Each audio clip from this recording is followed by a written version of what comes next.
Apply Jelly, Apply Sunny, Apply Doctor, thank you. And of course, Apply RTD, of course, sa lahat ng DOTs, thank you so much. Okay, next. Ayan, so yan naman po yung mga achievements ng team. Next. Okay, yan. Next muna lang. Okay, sige pa. Ayan. So yan po yung mga company events. Next. Ayan, so tatlo po kami magkakapatid dito. Si Randy at saka si Lizelle. Yeah, ito naman yung mga travels, mga local travels ko. Ayan, so Puerto Galera, next po. Ayan, so next mo lang. Since nakikita naman nila yung mga travels. So puro ako travels. Okay, next. Ayan. So yan naman yung Baguio. Okay, ayan. So dati ako lang yung nagka-travel. Ngayon, kasama ko na po yung mga leaders ko. May mga kasama na ako mga leaders. Ibig sabihin, hindi lang ako yung kumikita dito, kundi ipati na rin po yung mga leaders ko. Okay, next. Ayan, so yan po yung Boracay. Okay, next. Ayan, sige lang, next mo lang. Ayan. Ang sexy ko dyan. Kasalanan kong gumawa ng slides. Ayan. So, yan po yung last travel namin ng Boracay. Grabe, 17 kami dyan. Kasama ko sa Boracay. Mga top leaders ko. Okay, next. Ayan. So, ito naman yung mga travel ko sa ibang bansa. Ayan po, yung South Korea. Kasama ko kayo dyan si Apply Arnil. Ayan, next. Ayan. So, yung Malaysia. Next. Ayan, actually yung Malaysia, pang-apat na beses ko. Pang-apat na beses ko na napunta. Next. Ayan, so ganun din po yung Singapore. Ayan, pang-apat na beses. And this coming November, pang-5 beses ko napunta na Singapore and Malaysia. And this time, may kasama na akong mga leaders ulit. Ayan. Okay, next. Ayan, so yan naman yung Japan. Nakita nyo kanina sa videos? Grabe, lahat ng sulok ng Japan maganda, walang pangit. And doon mo masasabi sa sarili mo, worth it lahat ng paghihirap mo. Okay? Ayan. Next. Okay, so ito naman yung mga pinupuntahan ng mga grupo. Lagi. Ayan, lagi kami, ayan, sa mga Vikings, saan ba to? Sa BGC. Kasama yung mga top leaders and buong full-timers ng EBA family. Okay, next. Ayan, sige lang. Ay, next mo lang. Ayan, so na-experience na din po mag-yacht party kasama yung grupo. Ayan. Next. Okay, so ito na. Ayan, so na-experience ko na din po dito. Nagkaroon na din po ako ng first car. And of course, bago ako nakarating sa ganong sitwasyon, sa ganitong mga achievements, maraming challenge. Marami ba kayong challenge? Marami bang problema?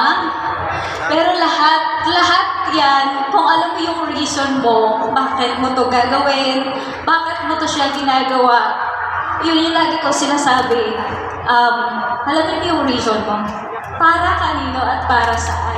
And I'm sobrang proud ako. And this is my ultimate dream na one day mag-share ako sa buong tao ng success story ko na nasa harapan ko yung papa ko. Nandiyan po siya ngayon. Ayan.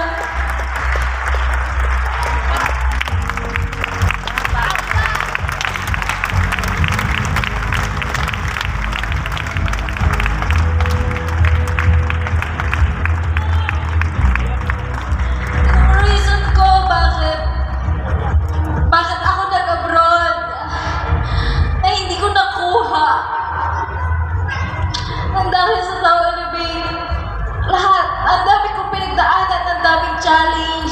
Ilang beses akong nag-build ng grupo na nalagas. Pero dahil may reason ako bakit ko siya gagawin. And actually, hindi po alam ng papa namin to. Hindi niya gusto yung sasakyan kasi gusto niya yung tracking.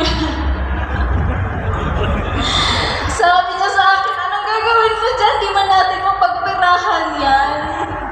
Ayan. Kaya sabi ko, kahit sobrang hassle na mag-anniversary, ang goal ko kasi every birthday Kasi pag hindi kami uuwi, magtatampo siya sa amin. Kaya sabi ko, kahit sobrang hassle na mag-a-anniversary, actually, hindi ako mapakali na nakaupo lang dyan na hindi nag-aayos ng event. Ayan, umuwi kaming tatlo sa amin. And actually, kaninang umaga lang kami bumalik. At kasama namin yung papa ko at saka yung kuya namin nandiyan. Ayan, hindi ko nila alam bakit bigla namin silang binok pabalik dito sa amin. Kasi ito po yung pinakapangarap ko na one day mag-share ako. At nasa harap ko yung papa ko. Ayan.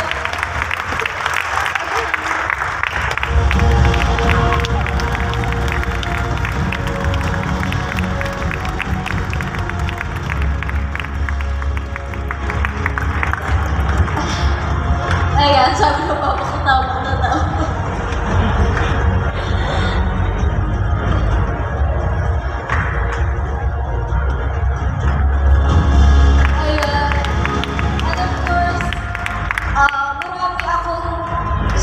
Natupad na pangarap talaga this year. Yung Japan, pangarap ko yun. Yung Masdami yata, actually matagal ko na talagang inatrack yan. And ngayon nangyari na. And itong goal ko din na nasa harapan ko yung papa namin, nangyari na din. Kaya ikaw na nakaupo dyan, na nakikinig ng kwento ko, ako dating OFW, graduate high school, sobrang hirap ng buhay, walang alam sa negosyo na kaya ko. Ibig sabihin, ikaw na